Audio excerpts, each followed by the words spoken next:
Hey everyone, this is Pete, and welcome back to the Lost Files of Sherlock Holmes, the case of the Serrated Scalpel. Well, last time there was another murder in the zoo, and someone had made it look like the lion did it, but the lion did not do it. I suspect the person responsible for this murder was the chap called Hunt, who we are on the trail of, because he's someone who was interested in purchasing Sarah Carroway's pendant before it got sold to the detective here, Mr. Moorhead. And the dead body was Mr. Moorhead's partner, Mr. Gardner, I think, wasn't it? So yes, I think we're getting pretty close to the end of this. I'm not entirely sure how much more there is to go, so we'll see how we go today. This may well end up being the last episode, but I guess we'll have to wait and see.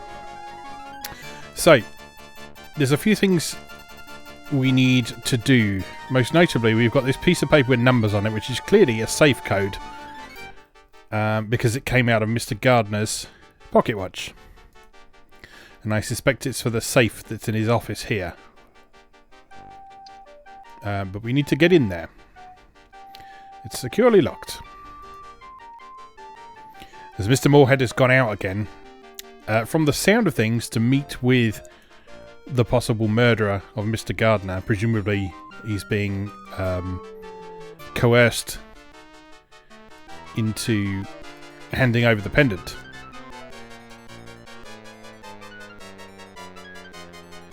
But we need to get in there somehow. A heavy oak door with a secure lock probably leads to the agency's inner office. The names Moorhead and Gardner are stenciled on the glass portion of the door. The glass is opaque and at least 1/2 an inch thick, making it quite a formidable door.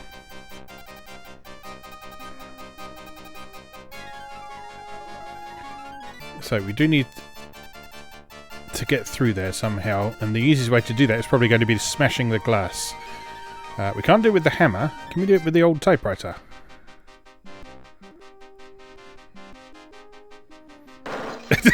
Yes we can. Sherlock Holmes gives not a shit. And the receptionist is like, sure, it's fine. Carry on.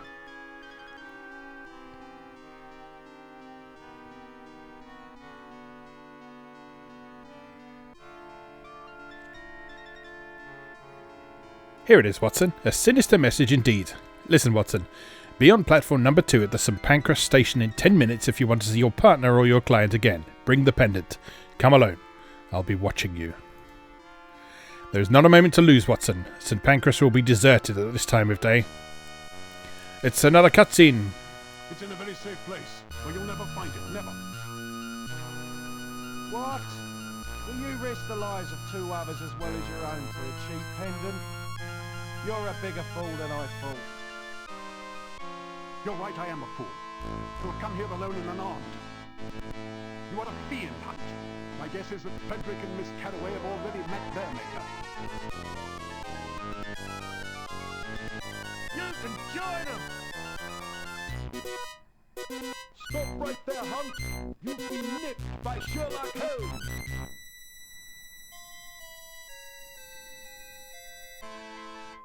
Sucks for Mr. Moorhead. And Watson. Coming in there with the gun. Ah, the famous Scotland Yard jacking office. Pretend copper. You're less than a boil on my backside to my way of thinking. We shall see, Mr. Hunt. We shall see. Where, incidentally, is Miss Carroway? Never. If she is alive and you tell us where she can be found, the law may go easier on you. Pull the other one on. The law's got nothing on me. Dr. Watson and I witnessed your execution of ex-Constable Moorhead. Nonsense. That lunatic attacked me. And in the struggle, he fell under the train. Scotland Yard, I'm sure, will have a different interpretation of the events. Let 'em. It's your word against mine. Besides, I'll make it my personal business to connect you with the disappearance and murders of Anna Carroway and Frederick Gardner. Don't make promises you can't keep, you silly sod. Gardner got eaten by lions is what I heard. You'll never place me at the scene, as the yard boys say. Now, since you're not a real copper, and a bit of a dim bulb in the bargain, I'll learn you one more thing. You'll never find a Carroway woman alive, and without her, you have no evidence. So, Mr. So-called detective, I might become better acquainted with the Old Bailey, but you'll tie nothing on me that will hold fast. Dartmoor prison will never see my face again. Quite right. You'll hang at Newgate, if I know anything of British justice. As for you, I'll make you pay for sticking your nose in my affairs. I will have my revenge. That's a promise. So many have said so, yet here I stand. You're going to the Bow Street Police Court, Mr. Hunt. I hope you're not too particular about your accommodations. Where do you live, by the way? Stuff it.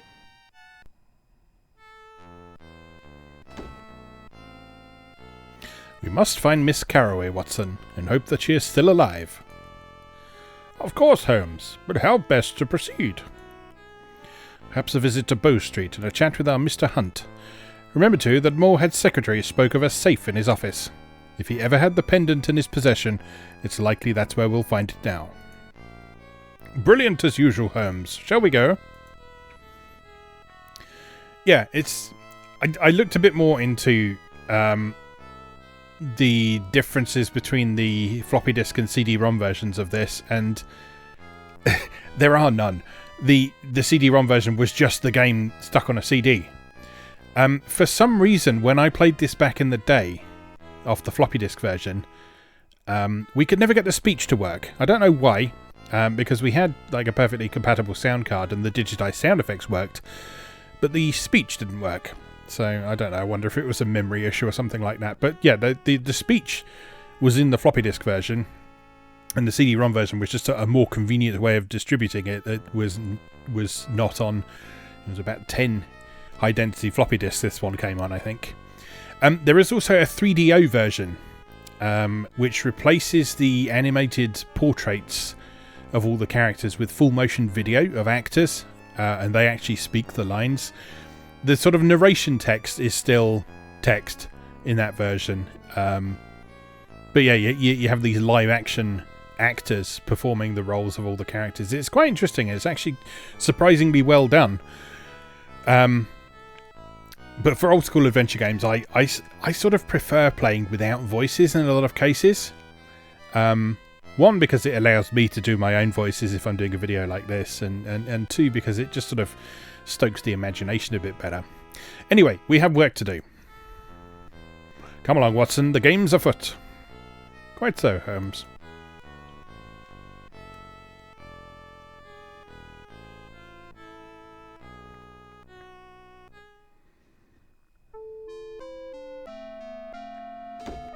So let's head over to Bow Street first and see if we can get anything out of Mr. Hunt.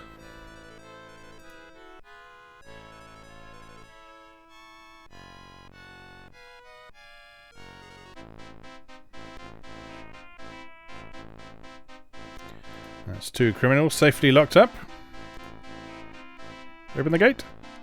Oi, stop right there. These premises are restricted. Go back the way you came, or there'll be trouble. We've been through this. Have the prisoners had any visitors, guard?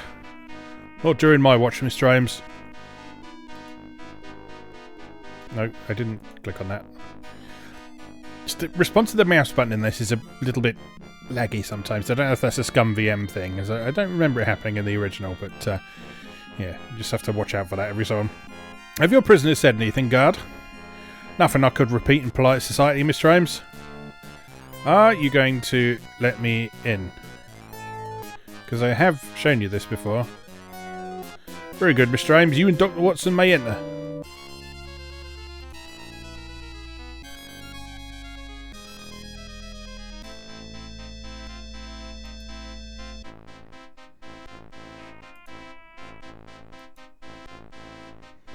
Cool. Lots of choices. Well, Hunt, from what I've heard, you're a right hard case. Deny everything. Not guilty. That's your defence, is it? We know different, though, don't we? Want to tell us about it? Not bloody likely. I'll hardly tell you what I haven't told the old Bill.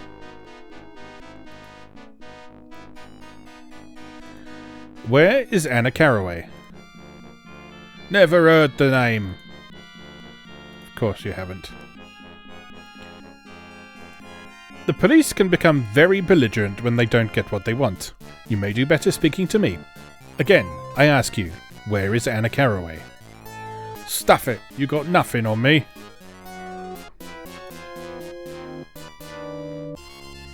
Who put you up to this, Hunt?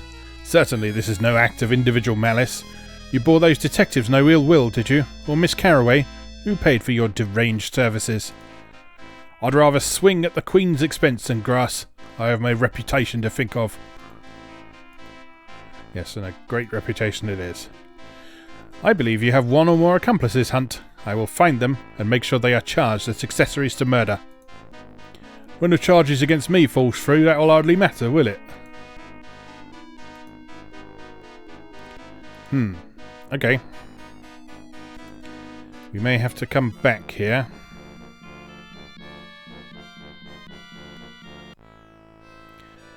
Right, what else do we need to do? We needed to go back to the detective's office and search the safe.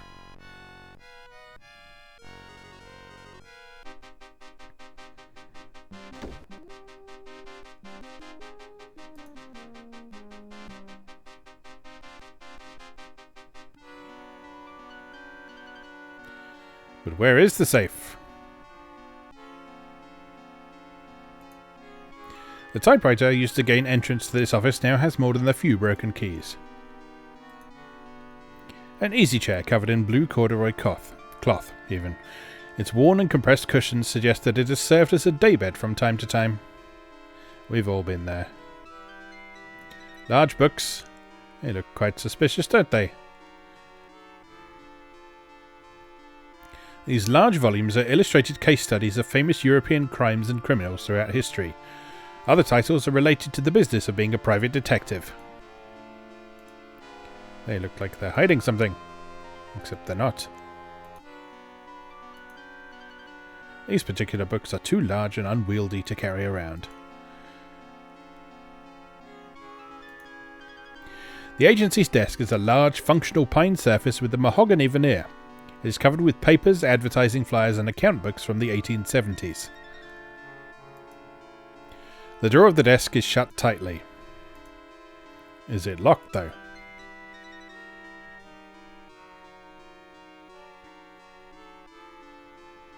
It is not. That's a nice change. The drawer contains some writing paper, an almost empty bottle of scotch, and a hot water bottle. Unhelpful. Unhelpful.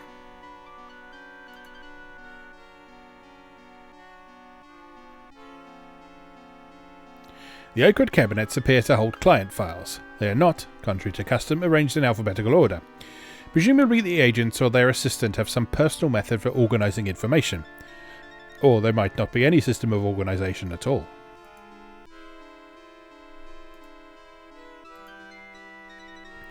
It would take 2 strong men to shift the cabinet even a small distance.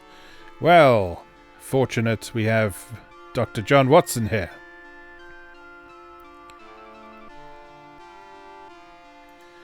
Miss Granger believes there to be a safe in this room, Watson. I'm sure she is right.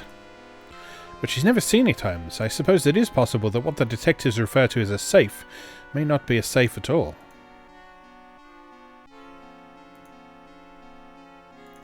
An efficient office, is it not, Watson? Though the decorations are a bit too austere for my taste. Indeed, not nearly so comfortably appointed as our own rooms.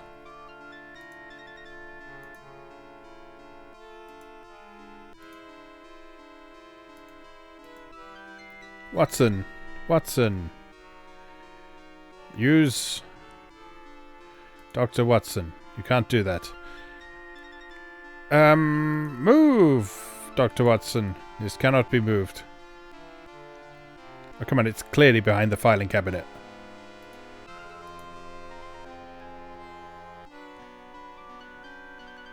The oakwood cabinets are here. Yeah, we've seen. Open. The filing cabinet. This cannot be open. I mean, it can. You're just choosing not to.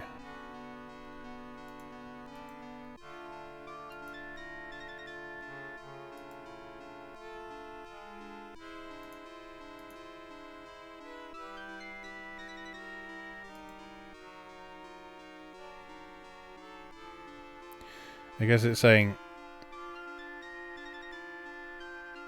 it would take 2 large men to move it even a small distance, implying that you're not going to move it far enough to be able to get at it. Get at whatever's behind it. All of the books, pamphlets and monographs on this shelf are dedicated to the new science of criminology. Titles concerning forensic medicine, the study of blood and discussions of the Bertillon system of fingerprint analysis dominate the shelf.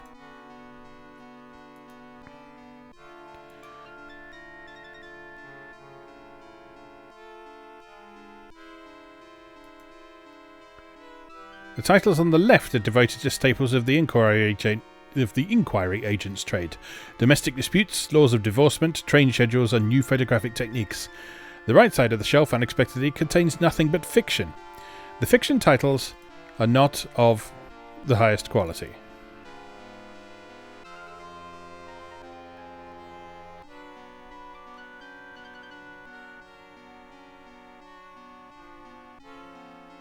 It feels like there should be some sort of tiny hotspot that just says book instead of books.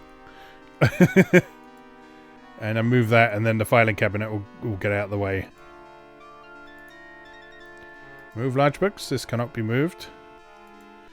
Pick up books. Nothing of interest here. These particular books are too large and unwieldy to carry around.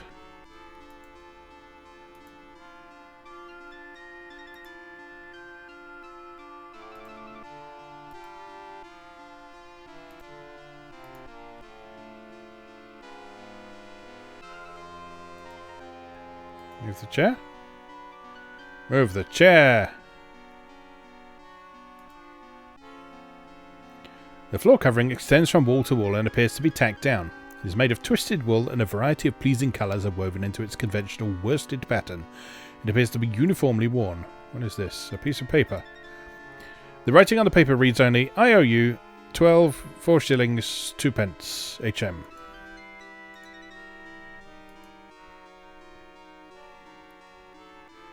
Probably not relevant, but we'll see.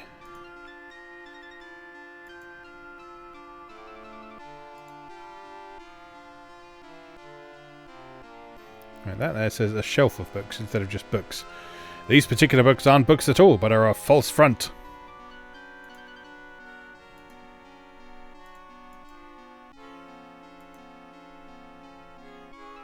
There we have it. A small, sturdy, steel-plated safe fitted with a combination tumbler and a handle. The safe is closed and appears locked. The dial shows Arabic numbers 0 through 50 printed on the perimeter in increments of 10. 11, 17, 86. Right. Without the proper combination, the safe will only open with a substantial quantity of dynamite.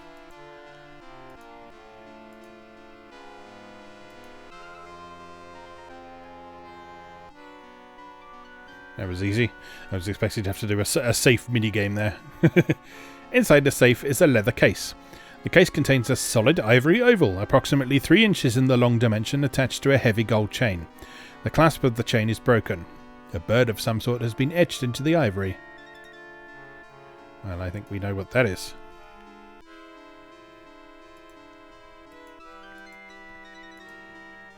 An ivory oval, approximately 3 inches in the long dimension, attached to a heavy gold chain. The clasp is broken. A bird of some sort has been etched into the ivory. The pendant is unexpectedly light in weight. A piece of solid ivory this size should be almost twice as heavy. Close inspection reveals sliding panels on the sides. When moved, they cause the pendant to open. Inside is a piece of high-quality stationery folded several times.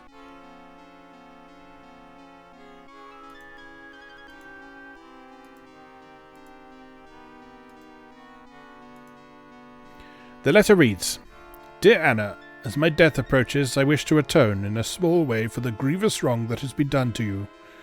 I played a part in that wrong, and I beg your forgiveness. If you should ever want to legally establish your true relation as Paul Brumwell's mother, this testament and a good solicitor will help.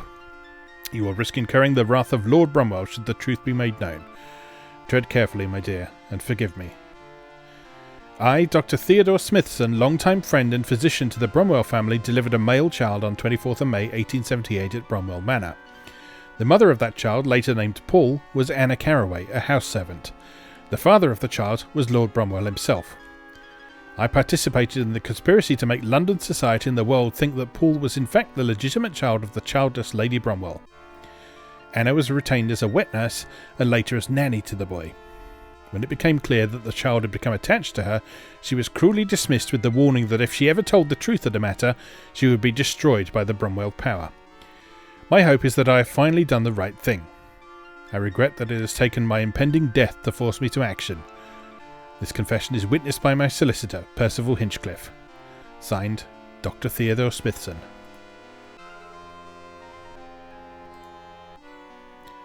Well then.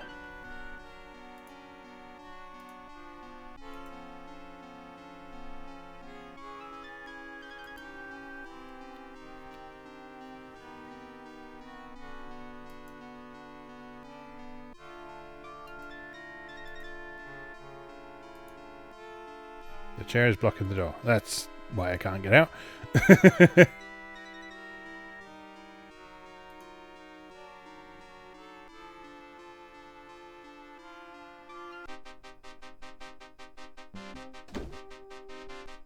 Should we tell the receptionist?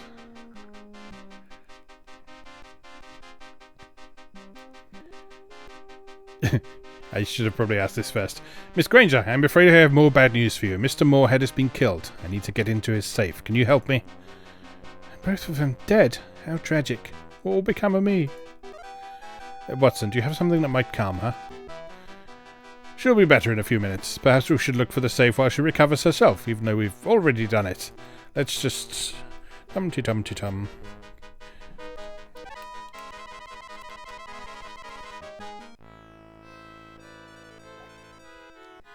Right. I wonder if that's enough to get Mr. Hunt to talk. If not, it's time to pay the Bromwells a visit, I guess.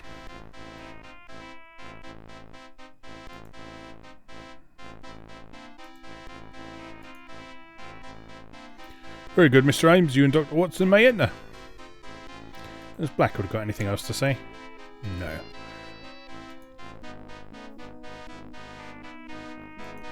No? Okay, well, off to the Bromwells then, I guess.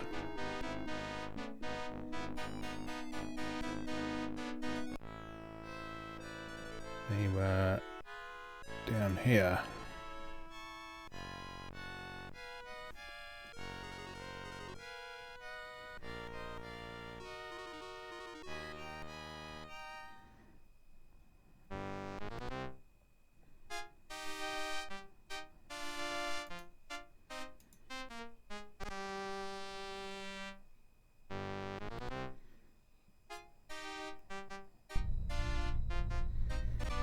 Dong. His lordship is still indisposed. Will you speak to Lady Bromwell? Yes, thank you. I think she might be very interested. If you give me your card, Mr. Holmes, I'll find out if her ladyship can see you. His behaviour seems to improve upon acquaintance. Lady Bromwell will see you. Please enter.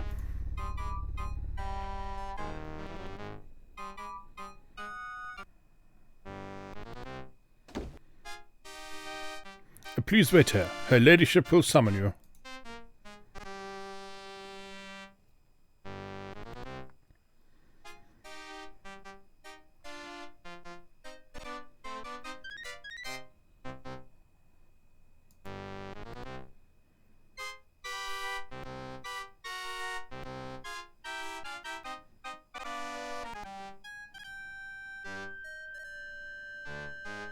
Enter.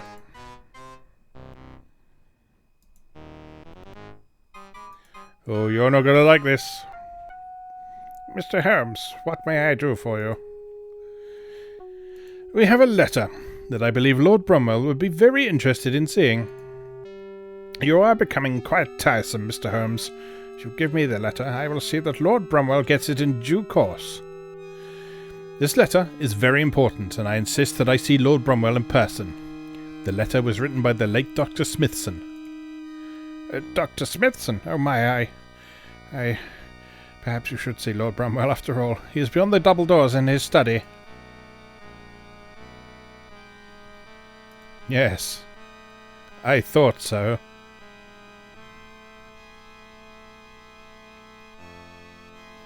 Come along, Watson.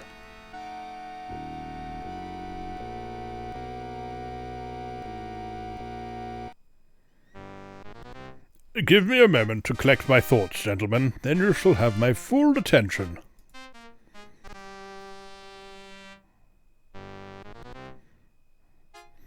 I won't ask you to sit, gentlemen. This, I suspect, will not be a cordial interview. We don't have to pretend to be friends, do we?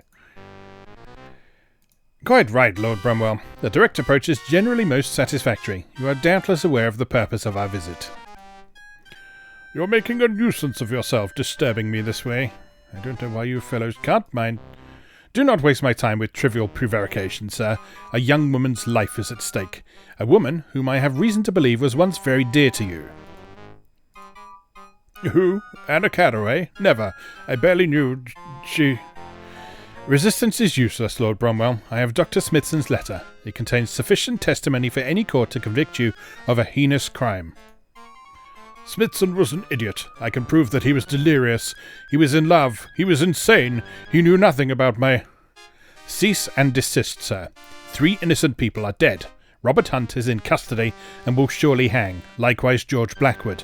And you, sir, are as responsible for these 5 deaths as if you had personally put a bullet in their brains. Will you see Anna Carroway, the mother of your child, dead as well? Smithson tried to ruin me, to ruin my reputation. And that bungler Blackwood, and Hunt, the moron. I'm surrounded by incompetents and hopeless lunatics. I should have done it myself. I was a fool. I've destroyed the only thing I ever loved. Do you know where Hunt has taken Anna? No. Have you tried his flat? We don't know where he lives. He has a place on the Lambeth Road, number 252. Will you come with us to Scotland Yard, Lord Bramwell? Give me the dignity of turning myself in, if you would, Mr. Holmes.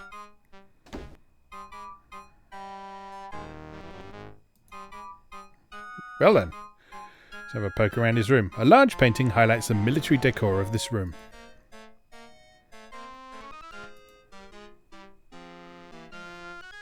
A wooden-cased pendulum clock. The numbers on the face are set with gold inlay. A large boardroom table surrounded by padded leather chairs. A Persian sword. Its twin rests on the other side of the shield. The shield bears the scars of combat. It is likely the souvenir of some ancient battle.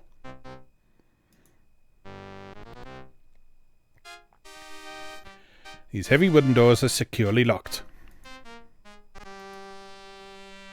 He's locked us in. He's locked us in, the little bastard. Alright. Is it time for the hammer to shine again? You can't do that. No? Okay. Alright. Well...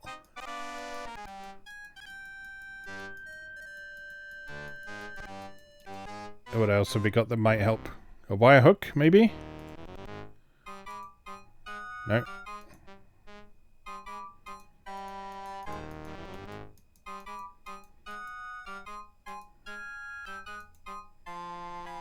Nope. Is it the iron bar's time to shine? It's not. We are locked in. Watson, help.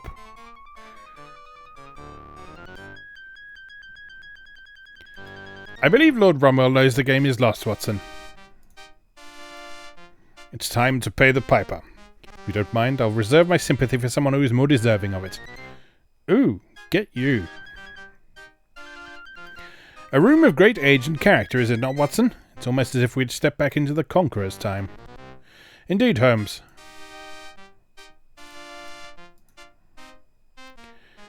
These doors lead into the adjacent hallway and to an exit from the house. But they are locked. And Watson is not going to help.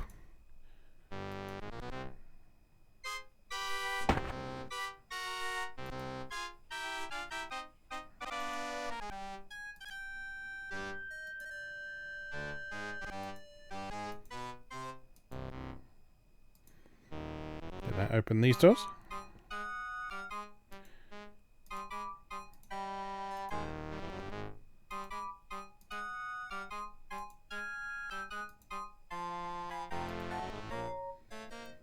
That did something. What did it do? I didn't notice anything change.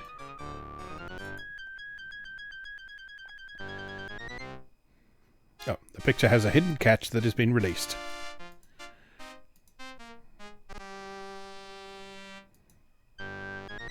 Unexpectedly, Lord Bromwell has not locked his safe. He is perhaps absent-minded, careless, or distracted by other business.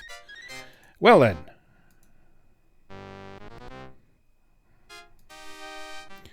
Miscellaneous legal documents and a small brass key are in evidence.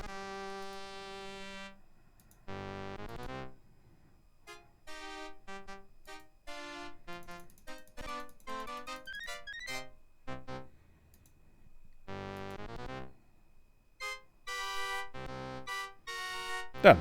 Now let me out of here.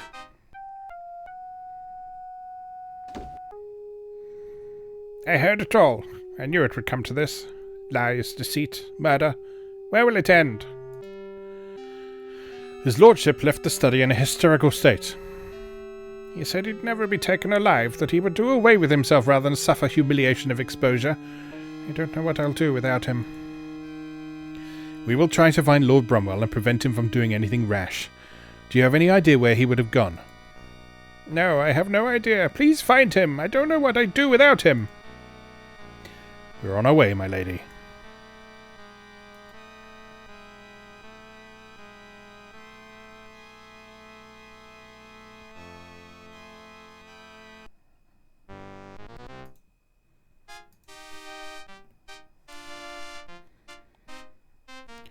I'm feeling we are very much on the way to finale territory now, so we're just going to keep going until we're done. Today. There he goes. Mr. Holmes! Mr. Holmes, I found him! Please help me stop him!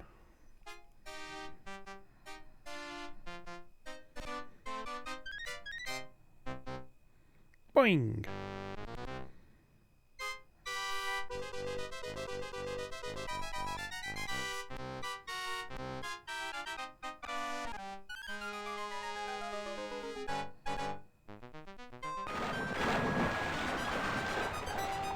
Okay, now, forgot about that bit.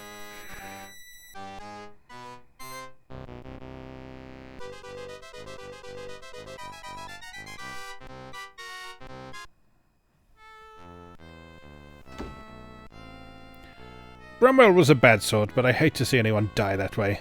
I'm glad that you didn't succumb to the same fate. I was becoming quite worried when you didn't surface for such a long time. I stayed down as long as I could. It was just too dark and murky under the water to find him. Such a waste of life. Yes, indeed, Watson, but we must focus our attention to the case before us, lest we use yet another life. Anna Carroway is still missing. Quite so, Holmes. Alright, only really a couple of things left to do then, I think. We need to go and pay Mr. Hunt's apartment a visit. Where is that? That's Simon Kingsley's flat. That's not the right place. Robert Hunt's flats. There we go.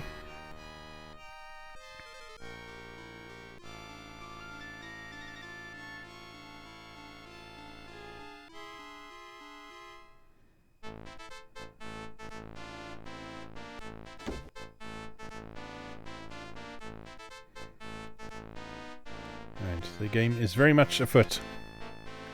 A small book.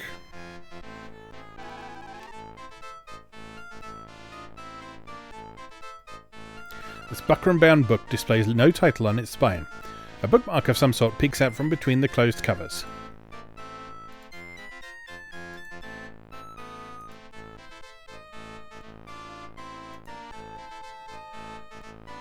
The book is a handwritten diary or journal. Those pages with writing on them are dated. The dates are not consecutive. The writing is almost illegible. Hunt's handwriting is as bad as a certain physician of my intimate acquaintance. There's a lot of meandering bilge about the alignment of planets and the sun being in the 7th house. Every so often, the time and date appear along with some scribbling. It's like an appointment book. Wait a moment. Here, on the last page, it says, Mercury is in retrograde. A good day for something or other. Then take R to Rose, and finally CLB. LB must be Lord Bromwell. But who is Rose? I think it may be Madame Rosa, the fortune teller. A white porcelain chamber pot decorated with a floral pattern appears in its traditional place. The exterior of the pot is spotlessly clean. The interior is about 1/3 filled with halfpenny pieces.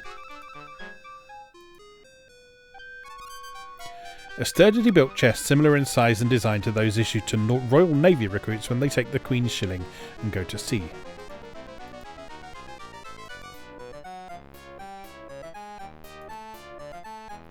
Two pullovers, some folded underclothing, and a few shirt collars occupied the left side of the trunk. These garments share space with a few cheap pamphlets. The literature pertains to mysticism and astrology. The right side is empty. The inside depth of the chest does not conform to the outside dimensions. A false bottom is a possibility, though cursory examination has not revealed a method of opening it.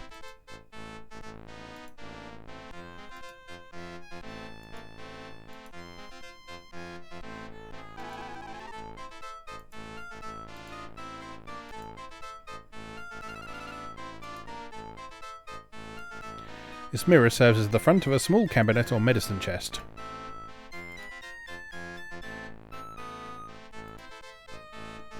The medicine chest contains a few patent nostrums, some liver pills, a badger hair shaving brush, shaving soap, and a straight razor of extraordinary sharpness.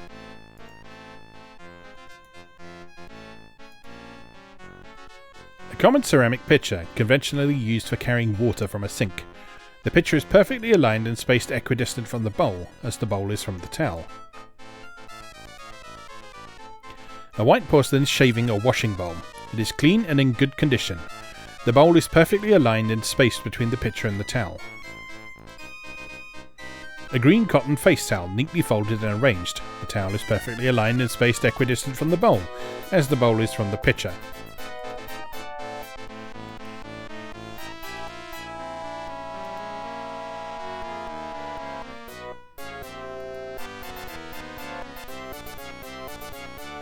The quilt is handmade. The bed is made of solid oak.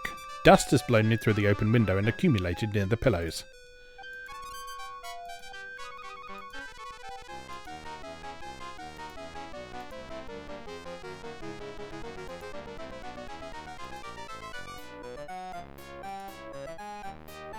Mixed among the ashes of the fireplace are the remains of several cigarettes. The tobacco used in them is an exotic blend of Turkish and Balkan varieties.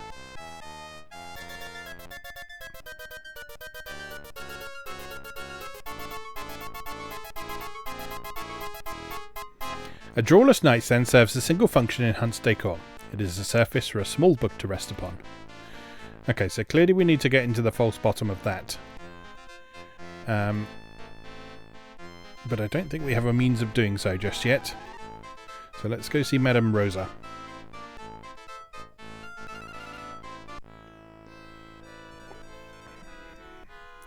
Excuse me, just having a drink.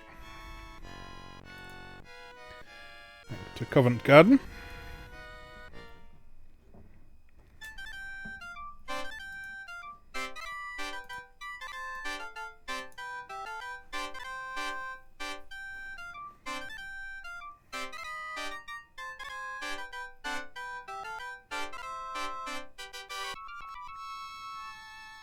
She's not here. Interesting.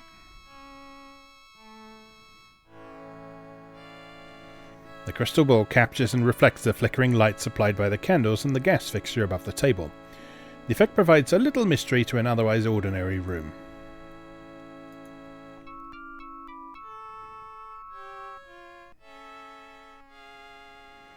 Made of mahogany, the desk is aged through well cared for. Though well cared for, even. Open the desk drawer. It is locked. Of course, a large wooden bookcase with a full stop. A miscellaneous and random collection of pamphlets, books, magazines and twopenny tracts, mostly on mysticism, spiritualism and reincarnation. prominent exceptions to this theme are the tales of Edgar Allan Poe and the Arabian Nights.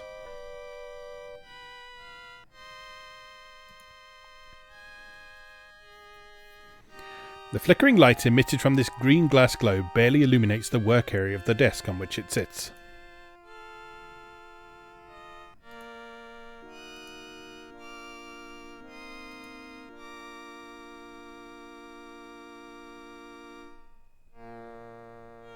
A heavy column.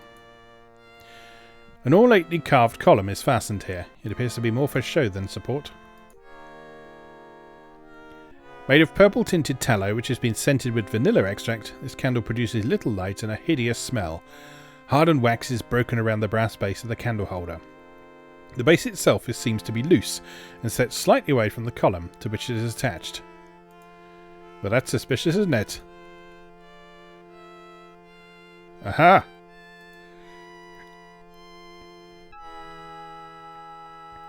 A medium-sized fireproof box with brass fittings is securely locked and bolted to the wall. It is locked. Of course it is.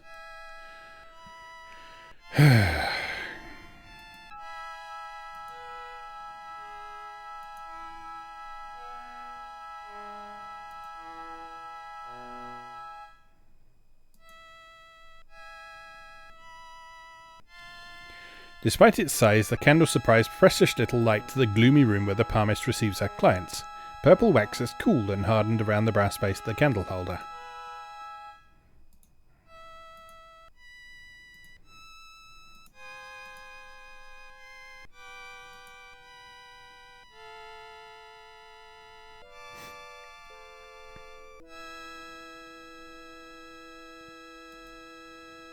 Okay, and we're going to get that open then.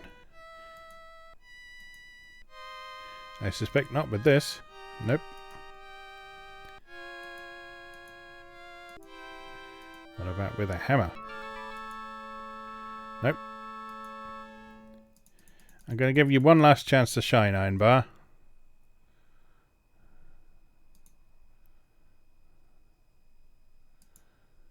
Nope. Fine.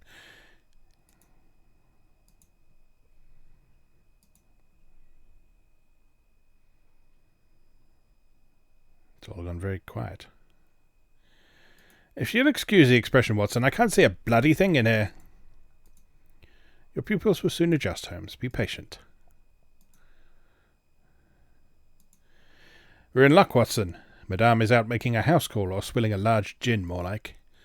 Your tarot cards would have made interesting reading, Holmes, but let's take advantage of her absence. My thoughts precisely. The situation is dire, Watson. I'm prepared to do more than flirt with illegality to save a blameless young woman's life. I'm very glad to hear it, Holmes, because we are already guilty of breaking and entering.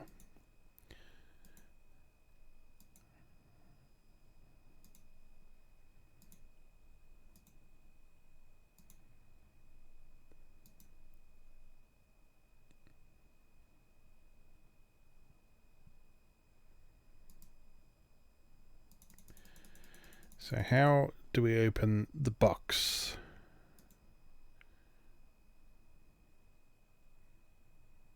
I don't think that's relevant.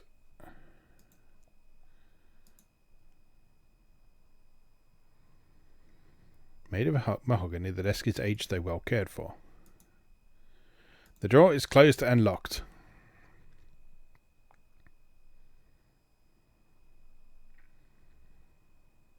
Oh, I was so happy when we found the secret compartment, and then it's got another locked thing in it.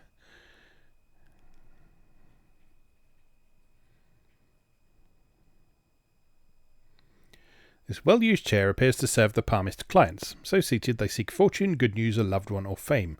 Despite the palmist administrations, there is little doubt that most of them stand up disappointed.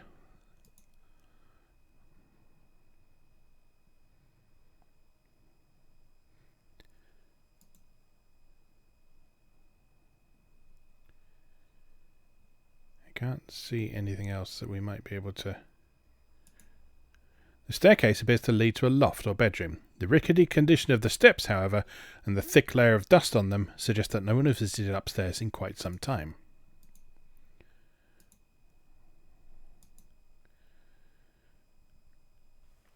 Okay, guess we can't go upstairs. We need some means of opening that box.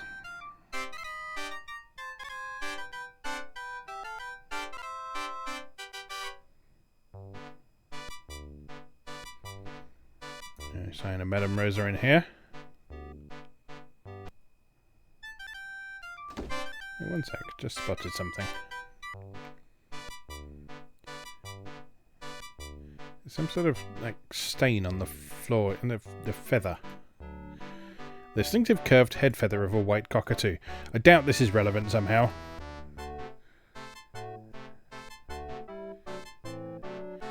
But it never hurts to ask about things. Look at this feather. It's from the crest of a cockatoo, a bird native to Australia. How did it end up beneath the footrail of your pub? I'm sure I don't know. One of my customers has a shop that deals with exotic animals. He might have brought it here. I've forgotten the voice I gave him. Picture with black bunting. The landlord, as a younger man, stands next to a sweet-faced woman of advancing years in the midst of Queen Victoria's 30th anniversary celebration in 1867. She is dressed in a simple black dress, and he in the grandiose and now obsolete garb of a ticket taker on the London Underground transit system.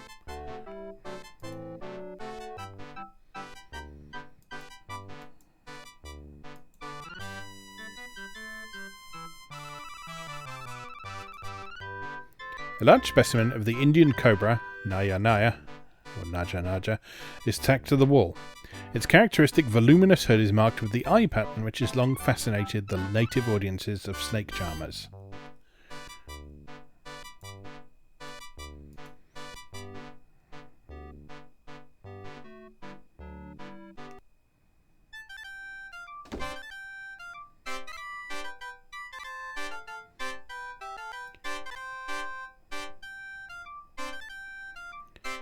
Right, let's have another peek in here.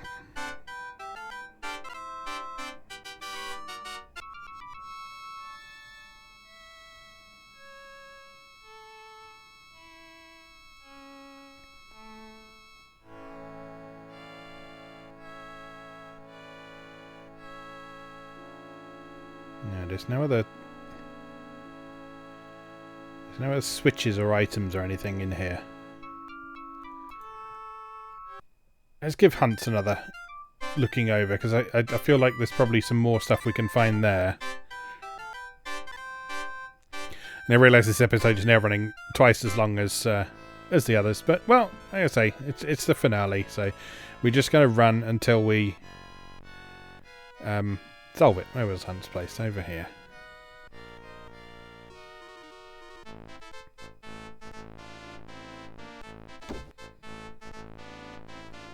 It's got to be something else useful here. Nothing of interest here. A bookmark. There's a separate thing. The bookmark is actually a claim ticket, numbered 4450. It's made out to Robert Hunt by Jamieson's New and Used Goods, Newington.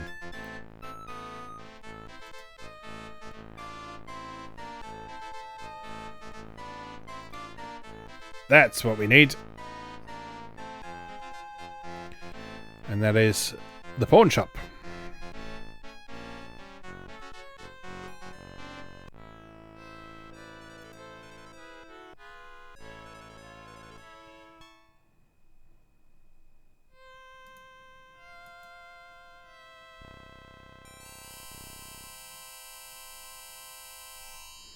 I would like to redeem an item that you're holding in pawn, please. The claim ticket, please.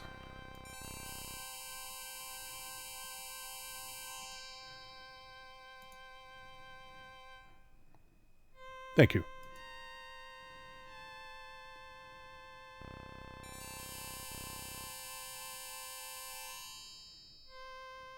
That'll be 20 quid.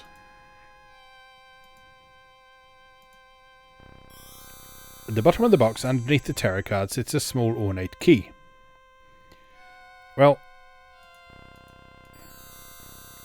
I think we know very well what that's for. It's all coming together.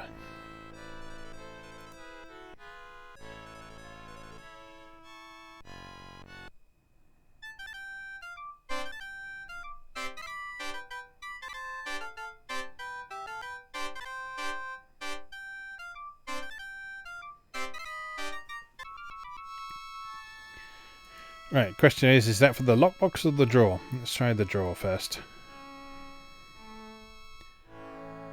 Looks like the drawer might be the winner.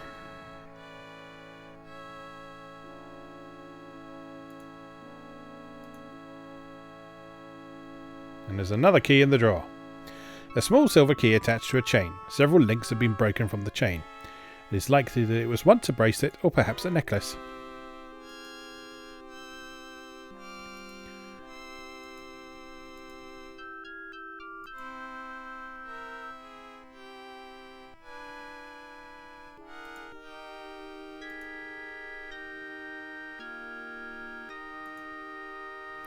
The box contains a lease for a property in Covent Garden, a birth certificate in the name of Rose Chambers, born in Bethnal Green, 1858, £12.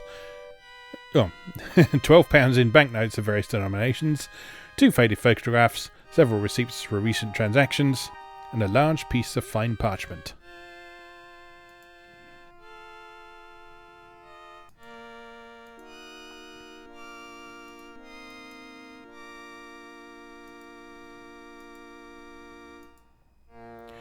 This small piece of paper appears to be a receipt for rental of some property down at the Savoy Street Pier. There is a small note attached. It reads, "Rosa, please keep this in a safe place. R.H." Robert Hunt.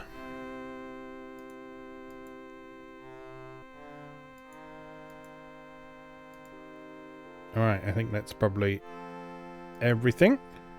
Fingers crossed.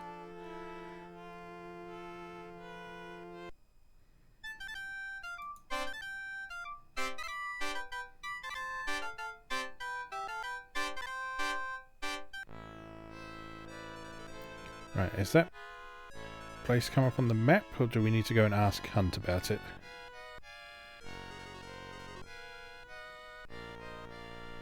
Oh, there it is. Savoy Street Pier.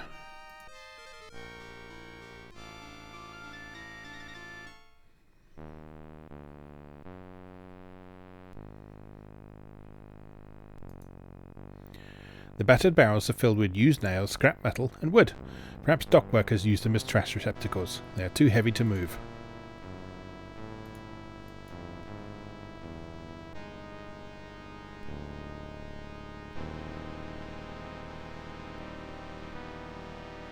The window has been boarded up from the inside. Peering in through the cracks of the wood reveals a small room in which sits a woman on a chair.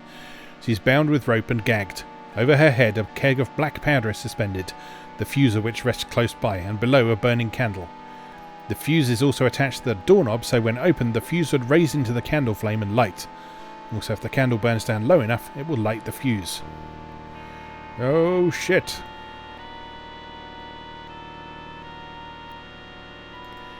Miss Carroway is attached to a fiendishly clever booby trap, Watson. The situation is dire. We must act decisively.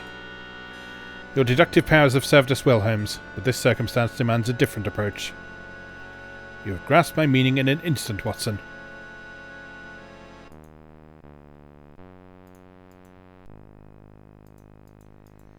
Is it hammer time?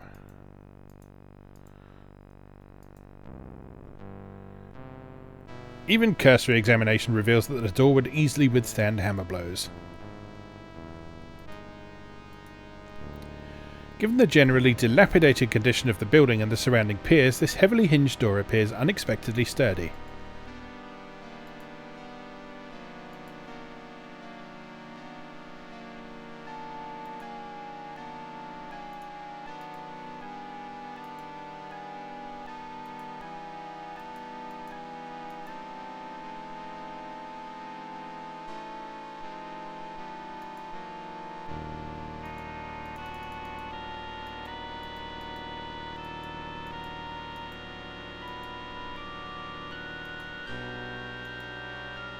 It's the iron bar's time to shine.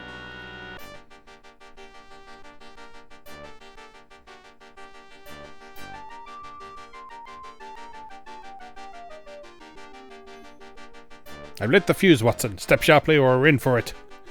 You get Mr. Carroway. I'll deal with the bomb. I wouldn't recommend it, Watson. Leave it for the police.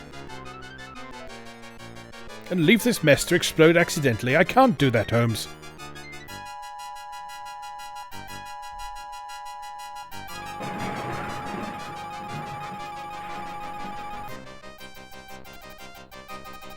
saved my life. I'm sorry your friend didn't.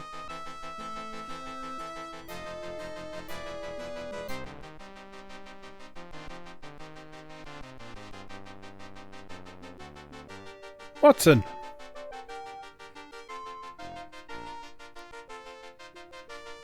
My hat.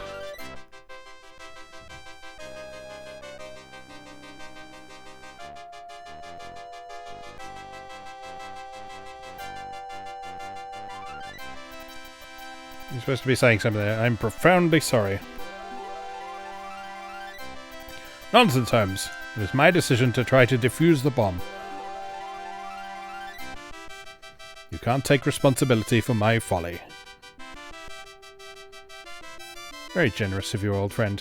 What happened? As must be obvious to the world's greatest detective, I failed to stop the burning fuse on reaching the black powder. Just when I saw how dire my situation had become, I saw a trapdoor in the floor. I jumped inside and saved my life. And a good thing, too. I would have been seriously displeased had you been injured. As would I, I'm sure.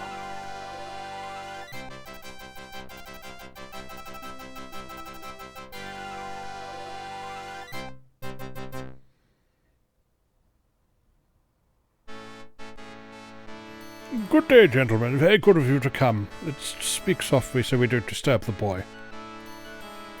Your spirits appear much improved since last we met, Mr. Farthington.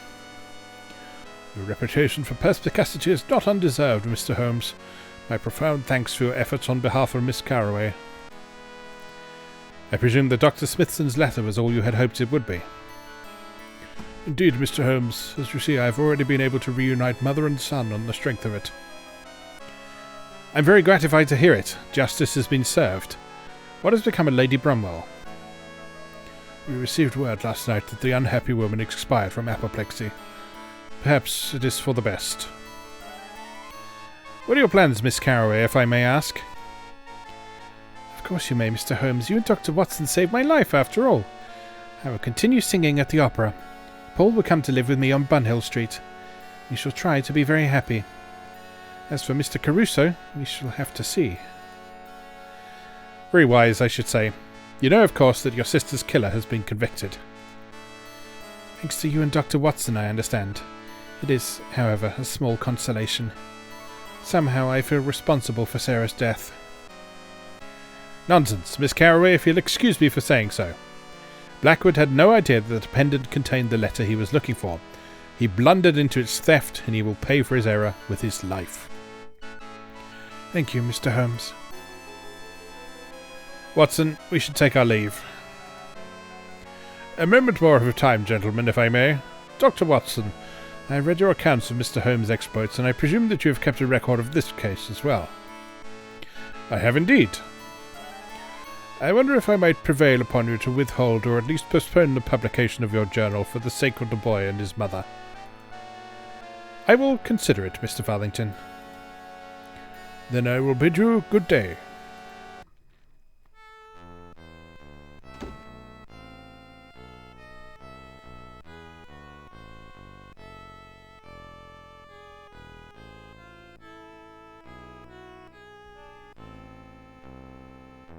So, does your account of this mystery come to a satisfactory conclusion, Watson? As good as could be hoped for, Holmes, considering 3 innocent lives were lost. Indeed, and more's the pity. But we did unravel a muddle that flummoxed Scotland Yard. We apprehended the 2 vicious criminals. And best of all, we reunited a mother with her son. I would like to have seen Lord Bromwell in the dock, but he has submitted himself to a higher authority. May they all receive their just rewards. Amen to that, Holmes. I'm glad it's over. This was a most peculiar and troubling case. It was a long time before I realized that all of our investigations were related. Sarah's murder, Anna's abduction, and the killing of Frederick Gardner and Moorhead were in a sense all the same crime. I suspect that you knew the pendant was the crux of the case much earlier than I. I think that is a just and a succinct summation, Watson. Amazing, Holmes. Should I live 100 years, I'm sure I shall never meet your equal. My thanks, Watson. But don't be too certain. There is a master criminal who thinks he is already more than a match for me. No doubt we shall have to deal with him in time. Sequel bait. Also Moriarty. And that's that. It just dumps you back to DOS out of that. There's no end credits or anything. That's just the end of the game. Anyway, that was a lot of fun. I really enjoyed that. Like I say, I haven't played that for about 30 years or so. So I very much enjoyed replaying that. What I'm going to do, rather than spending too much time wrapping things up now, I'm going to do a separate video where I sort of gather my thoughts and give my own sort of summation of this game, what I think of it, why it's important to me, and some sort of context surrounding it as well, because I associate this game with a particular time in my life, and I'll talk a bit more about that in the next video. But for now, we are finished with the Lost Files of Sherlock Holmes, the case of the Serrated Scalpel.